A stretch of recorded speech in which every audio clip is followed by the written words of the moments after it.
Good Tuesday morning to each of you.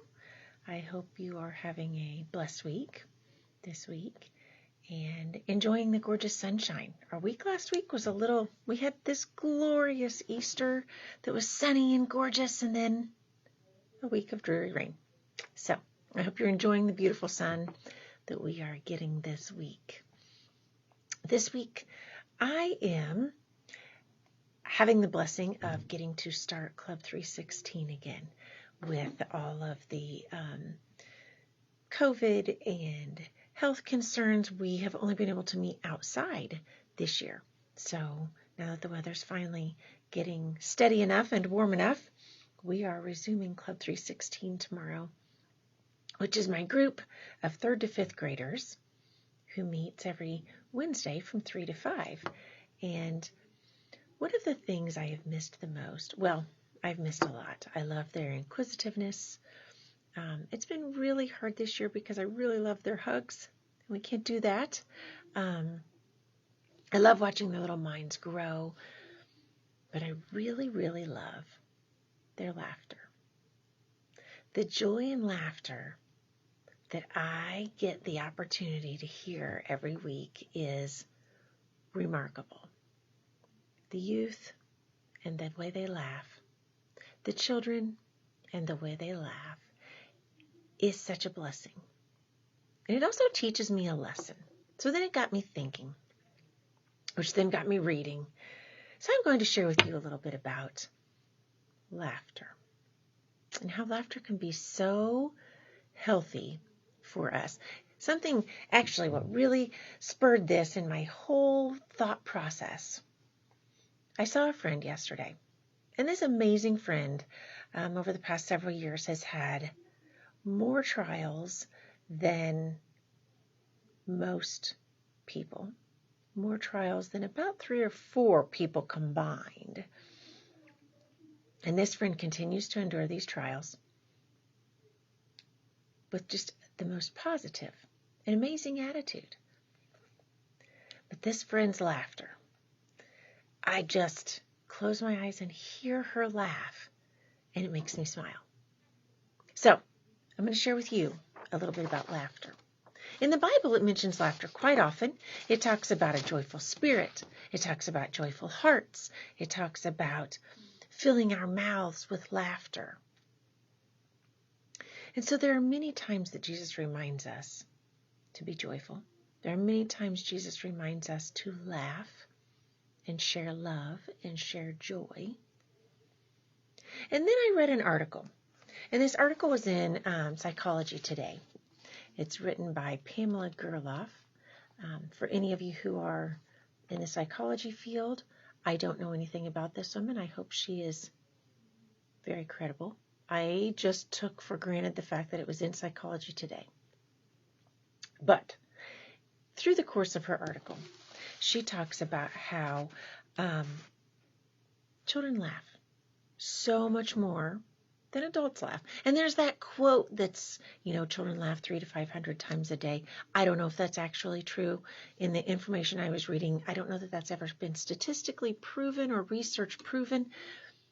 But factually, if you spend a day with an adult and spend a day with a child, who typically laughs more? So I'm not going to count. I'm not going to try to ask anyone else to count.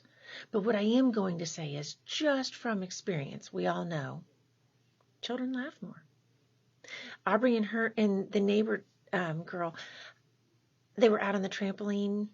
Well, they've been out on the trampoline just about every day that it hasn't been raining. And I absolutely love when I'm working in the yard to just hear that laughter.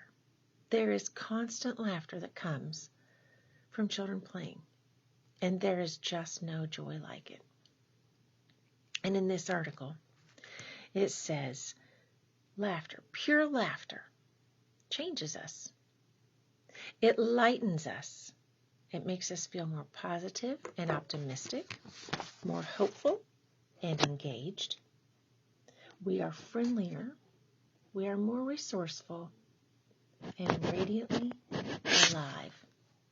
Now, doesn't that just sound like something Jesus would instruct us to do? Be more positive. Be more radiantly alive. Be more joyful. There are a lot of things going on. Injustice. To vaccinate, to not vaccinate. To mask, to not mask. Jennifer and I were talking yesterday that, the past year has brought nothing but change.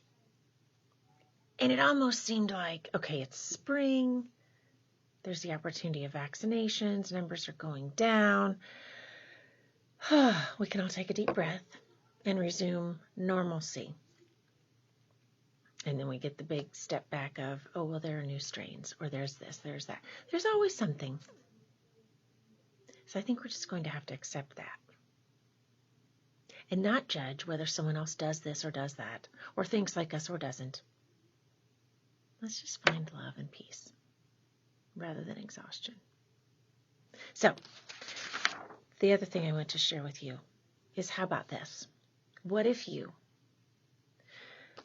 today you threw in a few extra laughs? Maybe even a couple.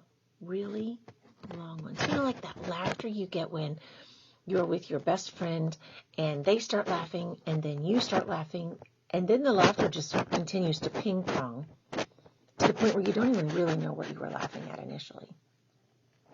I've done that with friends. I've done that with coworkers. I've done that with my children. You just laugh, that belly laugh. Sometimes we forget to just indulge in. What would you feel like if you laughed like a 5-year-old today and tomorrow? And every day you just threw in one extra laugh. How did that change your day, your perspective, your joy? What would our world be like if adults remembered to just throw in one extra laugh? So I'm going to close with a quote by Michael Pritchard. You don't stop laughing because you grow old. You grow old because you stop laughing. Now to me, that really says something. I don't want to grow old. So therefore, I'm not going to stop laughing. I hope this week you are able to find laughter. And that laughter brings you joy. Throw in an extra laugh. Choose to laugh like a child. And share Jesus' blessings wherever you go. Have an amazing week.